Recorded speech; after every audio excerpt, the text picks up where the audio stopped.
I'm Brian from Casinorama Resort, and I'm here today to teach you Baccarat. In this example, we are going to use a mini Bach table.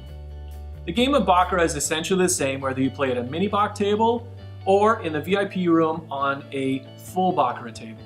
The minimums in the high limit room are generally $100 on a full Bach table, but on the floor, our mini Bach tables are usually $25 minimum. I'm going to demonstrate now a few hands and go through how the cards work and how the totals go. When you come to a table, you can present your cash to the dealer, keeping in mind that the dealer cannot take anything from your hand. So you're going to have to set your cash on the table.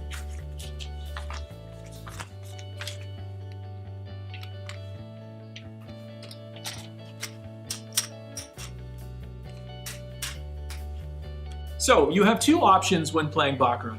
You can bet on either the player or the banker. It doesn't mean that I'm the banker and you're the player. It's just a name from one side to the other. The object of the game is to get as close to 9 with your cards without going over. I'm going to demonstrate what that means. We're going to put a bet on the banker and a bet on the player. The dealer will call no more bets and we'll draw out the cards. In this case, the player has 9, which is the best hand that you can get, and the banker has 6. So if at any point in time the player or the banker has an 8 or a 9, it's called a natural and no more cards will be drawn. So in this case, the player wins natural 9 over 6. We'll take the losing bank bets and we will pay all of the player bets. All bets on the player are paid 1-to-1. The dealer will gather up the cards and we'll start a new hand. You can take your chips back and you can place another bet. Once again, let's bet on the player and one on the banker. We also have a few additional bets here. There is the tie bet. If the total ends up being the same for the player and the banker, it's a tie. And neither the player or the banker lose, nor do they win. Okay, but it pays 8-to-1 for the tie. You can also bet on whether there will be a pair on the player and a pair on the banker.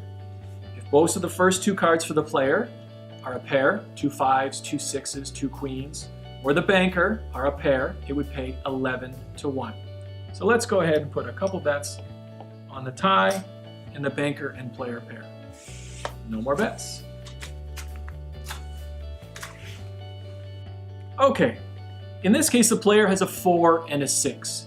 The object is to go as close to 9 as you can, and when you go over 9, the score resets at 0, and if you have a 2-digit number when you add them up, you'll actually drop off the first digit. So in this case, the player has 10, which in Baccarat is 0, or Baccarat, another name for 0. The banker has 2 queens over here, which is 20, also known as Baccarat, 0. So right now, we have a 0-0 tie. There's more cards to come. The dealer will decide based on a predetermined list of rules when they draw a third card for the player or a third card for the banker. The dealer will take care of all of that for you. If you want to see a list of the rules as to when a player or a banker draws a third card, speak to the supervisor and they'll give you a chart to let you know so you can follow along and see when you're supposed to draw the extra cards. In this case, because both the player and the banker have Baccarat or 0, they're both going to get an additional card. So let's see what happens. Player increases to 4. And the banker increases to 6. So in this case, the banker wins 6 over 4. We're going to take the losing player bet. And look what else we had here. A pair of queens. So we have a banker pair. The banker won 6 over 4. We're going to go ahead and pay the bank bets. Because the banker has a better chance at winning, a slightly higher edge, all winning bank bets will pay a 5% commission. In this case, $200. We'll pay $10, 5% commission. And of course, our banker pair pays 11-to-1. $5 pays $55. And we're all set for another hand. And that is how you play Baccarat.